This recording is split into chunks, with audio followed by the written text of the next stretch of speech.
नमस्कार मंडळींनो, मी कोकणी व्लॉगर स्वागत करते माझ्या व्लॉगमध्ये. तर मंडळींनो, आपला आणि एक व्लॉग रवलेलो गणपती सिरीजमधलो तो ह्यो असा. तर सत्यनारायणची पूजा आपल्या पाठीमागे होती आणि त्याच्यासाठी ना आपल्या सगळे अकडचे आजूबाजूचे जमत होते. तर गणपती म्हटलो काय काय काय जणांचे नवस असतात, काय काय जणांची नवीन लग्न झालेली असतात, तर ती त्यांची पूजा वगैरे ठेवतात. तर अशाच प्रकारे आमच्या पाठीमागची असतात त्यांनी पूजा वगैरे ठेवली नव्हती. आणि तुम्ही बघू शकतास की कोकणातली काय काय पद्धत असतात आणि त्याच्याप्रमाणे आपण हे केळीन वगैरे सगळं सजवलेलं असा. तर हे पूर्ण डेकोरेशन असा, म्हणजे केळीचा जर डेकोरेशन करूचा लागताना आता पूर्ण आमचे दळवीतले सगळे पोरगे असत त्यांनी आणि आम्ही सगळ्यांनी मिळून केलेला. तर रात्रभर 2-3 वाजलेले ती सगळी पूजा वगैरे करूसाठी. तर त्याचप्रमाणे भटजीने आपले मंत्र वगैरे चालू केले आणि त्याच्यानंतर तुम्ही बघू शकता की 2 जोडी हवे बसलेले असतात.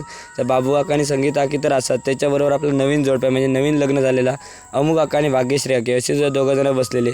तर त्यांची पूर्ण पूजा होती आणि त्या पूजेदरम्यान घेतलेले उकानो बघूया. माहेरचे मायाळू सासरचे हौशी अमित्रावांचं नाव घेते सत्यनारायण पूजेच्या दिवशी.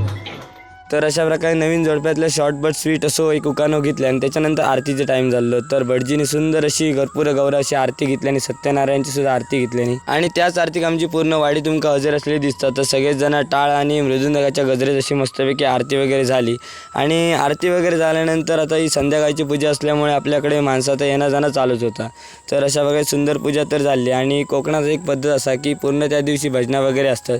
तर तसाच होता एक महिलांचा भजनाकडे ठेवलेला होता आणि त्याच बदल्यात एक छोटंसं आमचं म्हणजे आमच्याच गावातलं पोरगं असा आणि या भजन मंडळसुद्धा आमच्याच गावातला असा आणि त्याच्यातलं तुम्ही चक्की वाजून बघलास ना थोडी तुमका झलक कानावर ऐका घेतली. तर असं म्हटलं होतं की कोणत्याही वयाचं बंधन नसतं भक्तीमध्ये. तर असा तुमका दिसून येतला. तर ता भजन झाल्यानंतर दुसरा भजन होता आता म्हणजे सुप्रसिद्ध बुवा म्हणजे किशोर दळवी, पूर्ण सिंधुदुर्गात तर फेमस असतात. तर त्यांचंच मुलगा साईश दळवी, तर तो एक भजनातील सुंदर अशी झलक वाजवतलं. तर ती ऐकूया आणि माझ्या व्लॉगमध्ये थांबा. तर चला मग ऐकूया जराशी झलक.